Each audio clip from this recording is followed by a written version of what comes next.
Good morning, students. Welcome to Sanskrit class. I hope you all are fine. Beta, today we will do exercise of chapter 14. So, open your Sanskrit book, page number 103.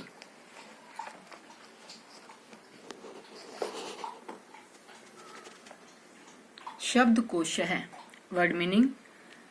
आपने वक्रौ से लेकर प्रस्तर खंडेन तक शब्दार्थ याद करने हैं. उसके बाद क्वेश्चन नंबर 1 है बेटा हमारा. रेखांकित पदानि अतिरिक्ते उचितम विकल्पम चित्वा प्रश्न निर्माणम कुरुत. रेखांकित पदों के आधार पर उचित विकल्प चुनकर प्रश्न निर्माण कीजिए. ज्योतिष आचार्य भविष्यवाणी अकरोत. ज्योतिष आचार्य ने भविष्यवाणी की. तो क्या किया? काम.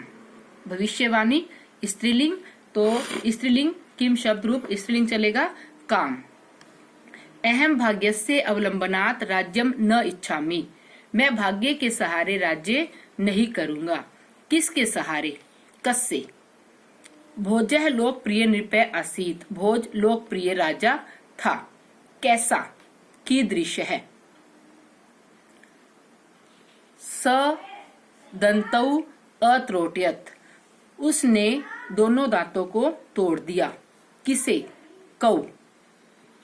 अद अहम युष्मान राज्य कथाम श्रावयामि. आज मैं तुम्हें राजा की कथा सुनाता हूँ. किसकी? कस्य. Now page number 104. एक पदेन उत्तरत. एक पद में उत्तर दीजिए. गुरुकुलम क आगतवान. गुरुकुल में कौन आया? ज्योतिष आचार्य. ज्योतिष आचार्य. स बालः केन नामना प्रसिद्ध राजा अभवत. वह बच्चा किस नाम से प्रसिद्ध राजा हुआ? भोजेन. भोज नाम से. स दंतौ केन अत्रोट्यत. उसने अपने दांतों को किससे तोड़ा? प्रस्तर प्रहारेन. पत्थर की चोट से या पत्थर के प्रहार से. बालक्या वेगेन कुत्र अगच्छत. बालक तेज गति से कहाँ गया? प्रांगणम. आंगन में. ज्योतिषी बालकस्य मुखे किम अपश्यत. ज्योतिष ने बालक के मुख में क्या देखा? वक्र दंतौ. टेढ़े मेढ़े दांत. क्वेश्चन नंबर 3 बेटा नोटबुक में करना है. ये हम एक्सरसाइज के बाद करेंगे. Now question number 4. कथा क्रम अनुसारम वाक्यानि पुनः लिखत. कथा क्रम के अनुसार वाक्यों को पुनः लिखिए. इसमें मतलब कि पहले कौन सी लाइन चैप्टर के अंदर आई है, हमने उसके अकॉर्डिंग इनको नंबर देने हैं. तो सबसे पहले लाइन है हमारी एक ज्योतिषी भविष्यवाणी अकरोत. नंबर 1. अयम बालः महान नृपः भविष्यति. नंबर 2. सर्वे शिष्या आचार्या च चकिता अभवन्. नंबर 3. बालक्या पृच्छति भवान कथम जानाति. नंबर 4. तव द्वाभ्याम वक्रदंताभ्याम ज्ञायते ज्योतिषी वदति. 5. बालः प्रस्त्रेण तौ दंतौ त्रोट्यति. 6. अहम सौ प्राक्रमेण राजा भविष्यामि स घोषयति. 7. स एव बालः कालांतरे भोजः नाम नृपः अभवत्. 8. नंबर एक बार टैली करो बेटा.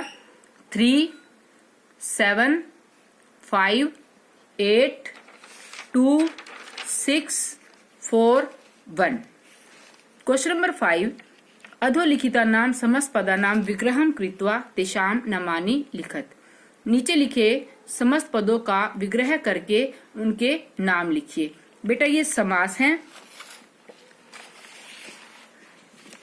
समास का परिचय. समास परस्पर संबंध रखने वाले पदों को एक पद में संक्षिप्त कर देना समास कहलाता है. जैसे नृपस्य सेवकः. ये 2 पद हैं. अगर इन दोनों का परस्पर संबंध है, अगर हम इन दोनों को एक पद में संक्षिप्त करते हैं. कैसे? अगर एक पद में संक्षिप्त करेंगे तो ये बन जाएगा नृपः सेवकः. तो इस कार्य को समास कहेंगे. समास का अर्थ है संक्षिप्त, संक्षेप में करना. समस्त पद परस्पर संबंध रखने वाले पदों से जो एक नया पद बना लिया जाता है उसे समस्त पद कहते हैं. जैसे नृपस्य सेवक, ये दो पद हैं। अगर हम इसका एक पद बनाएंगे नृपः सेवक, तो इसे हम समस्त पद कहते हैं। उसके बाद है विग्रह। समस्त पद में समाये हुए पदों को अलग अलग करना विग्रह कहलाता है। जैसे नृपः सेवक, अगर हम इसका विग्रह करेंगे तो क्या बनेगा? नृपस्य सेवक है। समास 4 प्रकार के होते हैं।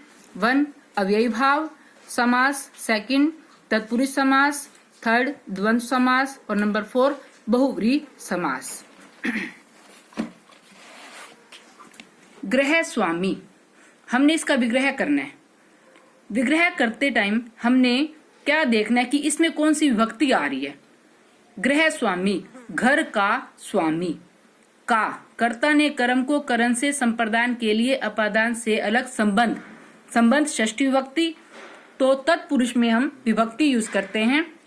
अब षष्ठी विभक्ति है तो ग्रह के साथ हम षष्ठी विभक्ति लगाएंगे। गृह से स्वामी, षष्ठी तत्पुरुष। आश्चर्य चकिता, आश्चर्य से चकित, तृतीय विभक्ति। आश्चर्येन चकितः, तृतीया तत्पुरुष। न्याय प्रिय, न्यायम प्रियम येन स। न्याय प्रिय में बेटा यह है बहुव्रीहि समास। बहुव्रीहि समास में क्या होता है? ना तो पहला पद प्रधान होता है, ना दूसरा कोई तीसरा पद प्रधान होता है। जैसे दशानन, 10 आनन है जिसके, 10 मुख हैं जिसके। ना तो 10 प्रधान है ना आनन प्रधान है, प्रधान क्या हुआ? रावण। तो बहुव्रीहि समास क्या होता है? जिसमें कोई तीसरा प्रधान होता है। न्याय प्रिय, न्यायम प्रियम येन स। तो यहाँ पर न्याय प्रिय कौन है? नरः। तो बहुव्रीहि समास है ये। प्रजा पालक है, प्रजाया पालक है। प्रजा पालक है, प्रजा का पालक, प्रजा का पालन करने वाला। कौन सी विभक्ति? षष्ठी, का के की। प्रजाया पालक है, षष्ठी तत्पुरुष। भोज मुखम, भोज का मुख। भोजस्य, षष्ठी विभक्ति। भोजस्य मुखम, षष्ठी तत्पुरुष। Now page number 105। कोष्ठक से उचित शब्द चुनकर रिक्त स्थान पूरे कीजिए। डैश नमः सूर्याय, डैश प्रति गत्वा बालकः अध्ययनं करोति गुरुं प्रति। डैश सह छात्रः विद्यालयं गच्छति मित्रेण। सह के साथ हमेशा तृतीय विभक्ति लगती है बेटा। आचार्य डैश पुरस्कारम ददाति शिष्याय। डैश विना विद्या न भवति अभ्यासम। अधोलिखित क्रियापदानां बहुवचन रूपाणी लिखत। यहाँ पर जो क्रियावर्ड दे रखे हैं हमने उनको बहुवचन में लिखना है। और बहुवचन करने के लिए आपको धातु के 5 लकार आने चाहिए। यहाँ पर अपृच्छत है, लंग लकार है, एक वचन दे रखा है। तो बहुवचन क्या बनेगा? अपृच्छत, अपृष्ताम, अपृच्छन। तो अपृच्छत का अपृच्छन। आसीत, आसीत आस्ताम आसन, बहुवचन आसन। भविष्यामि, भविष्यावय, भविष्याम्यः, बहुवचन भविष्याम्यः। प्रसरिष्यति, प्रसरिष्यति, प्रसरिष्यतः, प्रसरिष्यन्ति, बहुवचन। जनाति, जनातः, जानन्ति, जानन्ति क्या बन जाएगा? बहुवचन। नाउ क्वेश्चन नंबर 3, पूर्ण वाक्य में उत्तर दीजिए। ज्योतिषी महोदय से भविष्यवाणी का आसीत। ज्योतिषी महोदय की भविष्यवाणी क्या थी? ज्योतिषी महोदय से भविष्यवाणी आसीत अयम बालकः अतीव भाग्यवान वयस्कः भूत्वा एषः महान नृपः भविष्यति। यह लड़का बहुत ही भाग्यवान है, सौभाग्यशाली है और बड़ा होकर यह महान राजा बनेगा। भोज कीदृश राजा आसीत। भोज कैसा राजा था? भोज न्यायप्रिय विद्वान प्रजापालक च आसीत। राजा भोज न्यायप्रिय विद्वान और प्रजा का पालन करने वाला था। सर्वे शिष्य आचार्य च किमर्थम चकिता अभवन। सभी शिष्य और आचार्य किस लिए हैरान हुए? सर्वे शिष्य आचार्य च ज्योतिष आचार्य से भविष्यवाणी श्रुत्वा चकिता अभवन। सभी शिष्य और आचार्य ज्योतिष आचार्य की भविष्यवाणी को सुनकर हैरान हुए। बालक शब्दंतो किमर्थम अत्रोट्यत। बालक ने अपने दांत किस लिए तोड़े? बालकः सवदन्तु अत्रोटयत् यत् स वक्रदंतानां कारणात् राजा भवितुम न ऐच्छत्। बालक ने अपने दांत इसलिए तोड़े, वह टेढ़े मेढ़े दांतों के कारण राजा नहीं बनना चाहता था।